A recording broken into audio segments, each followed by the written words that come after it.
الرحیم الحمد للہ رب العالمین والعاقبۃ للمتقین الصلاۃ والسلام علی سید الانبیاء والمرسلین اما بعد فاعوذ باللہ من الشیطان الرجیم بسم اللہ الرحمن الرحیم وعنہ قال رسول اللہ صلی اللہ علیہ وسلم یاتی الشیطان احدکم فیقول من خلق هذا من خلق كذا حتى يقول من خلق ربك فإذا بلغه فليستعذ بالله ولينتهي متفق عليه إن الله وملائكته يصلون على النبي يا أيها الذين آمنوا صلوا عليه وسلموا تسليما الصلاة والسلام عليك يا سيدي يا رسول الله الصلاة والسلام عليك يا سيدي يا حبيب الله الصلاة والسلام عليك يا سيدي يا رحمة للعالمين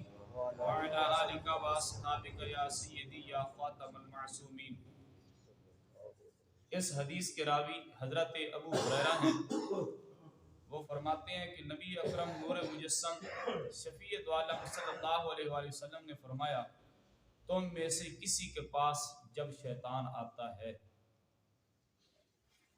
اس کا مطلب یہ ہوا کہ شیطان آدمی کے پاس آتا ہے، یا تو خود ابلیس آتا ہے کیونکہ وہ تمام دنیا پر نظر رکھتا ہے اور سب کی طرف وہ چکر لگاتا رہتا ہے، یا وہ ابلیس خود آتا ہے یا قرین یعنی کہ ہر انسان کے ساتھ الگ جو شیطان ہوتا ہے وہ ہر وقت بندے کے ساتھ رہتا ہے، یا وہ یا برا انسان جو ایسی باتیں کرتا رہتا ہے، لوگوں کو بہکاتا رہتا ہے۔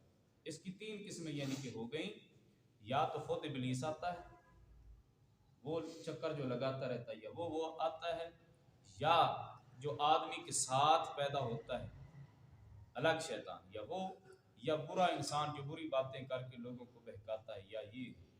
سرکار فرماتے ہیں جب تم میں سے کسی کے پاس شیطان آتا ہے تو اس بندے سے کہتا ہے فلاں چیز کو کس نے پیدا کیا، یعنی کہ سوالات کرتا ہے فلاں چیز کو کس نے پیدا کیا، یہاں تک کہ وہ کہتا ہے کہ تمہارے رب کو کس نے پیدا کیا، تمہارے رب کو کس نے پیدا کیا، حالانکہ تیرا اور میرا رب جو ہے وہ واجب الوجود ہے، وہ کسی سے نہیں جنا گیا، نہ اس نے کسی کو جنا ہے۔ تارے جو ہیں یہ سورج سے روشنی لیتے، تارے جو ہیں ستارے جو ہیں یہ سورج سے روشنی لیتے ہیں، مگر سورج کسی سے روشنی نہیں لیتا۔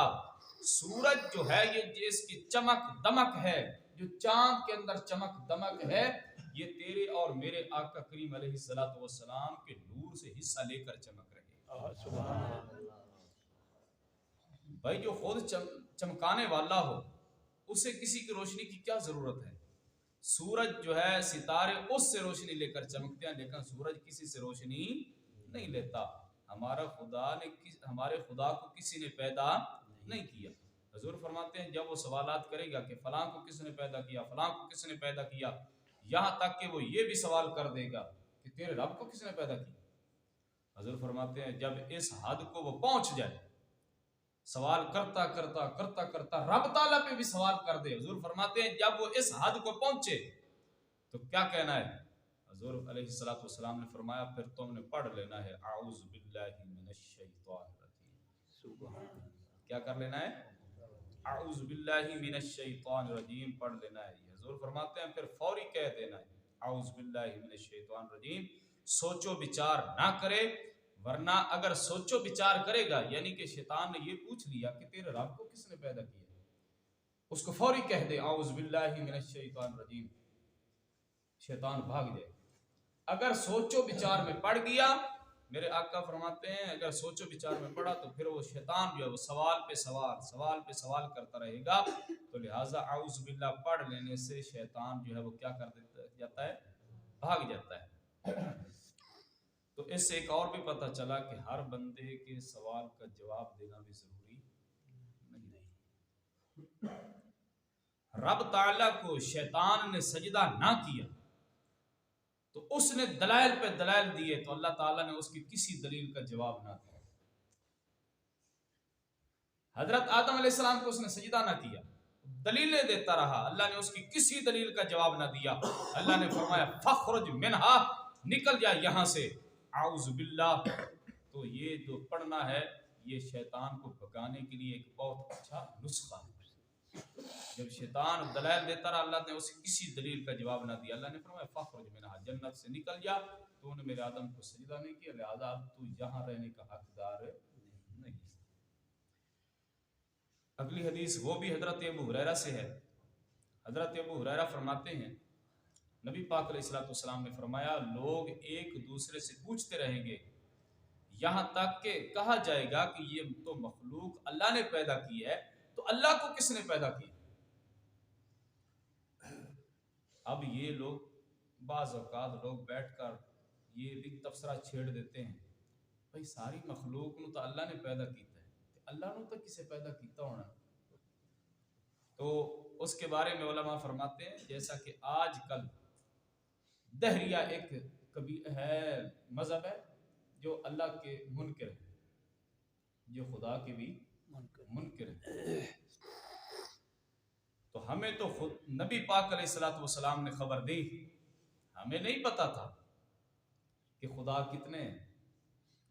بس سرکار کی زبان رسالت سے سنا قل هو اللہ احد، تو ہم نے مان لیا کہ اللہ ایک ہے، کہ اللہ ایک ہے، کیونکہ نبی پاک علیہ الصلوۃ والسلام کی زبان رسالت سے نکل چکا ہے کہ اللہ ایک ہے، اس کو کسی نے نہ جنا نہ اس نے کسی کو جنا ہے.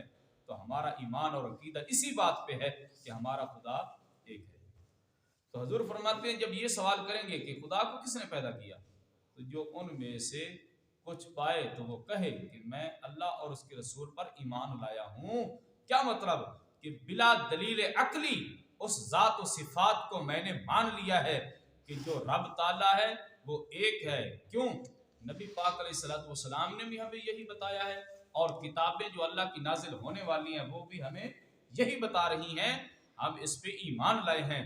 وہ کہتے ہیں کہ بعض علماء جو ہے وہ علم کلام جو ہے وہ پڑھنا پڑھانا اس کو صحیح نہیں سمجھتے. ایک علم ہے علم کلام، وہ علماء اس کو نہیں پڑھاتے. کیوں؟ وہ اسی کھوج میں لگے رہتے ہیں کہ خدا ایک ہے، اس کو کس نے پیدا کیا. تو بعض کہتے ہیں کہ یہ علم حاصل کرنا چاہیے کیونکہ شبہ اور وہم کو دور کرنے کے لیے، تاکہ اگر کسی کو شبہ آدمی ڈال دے تو پھر اس کو دور کرنا بھی ضروری ہوتا ہے. ہمارا خدا ایک ہے، اس کا کوئی شریک نہیں ہے، نہ اس نے کسی کو جنا ہے نہ وہ کسی سے جنا گیا ہے. ہم نے نبی پاک علیہ الصلوۃ والسلام کی زبان سے سنا اور ہم اس پر ایمان لائے ہیں.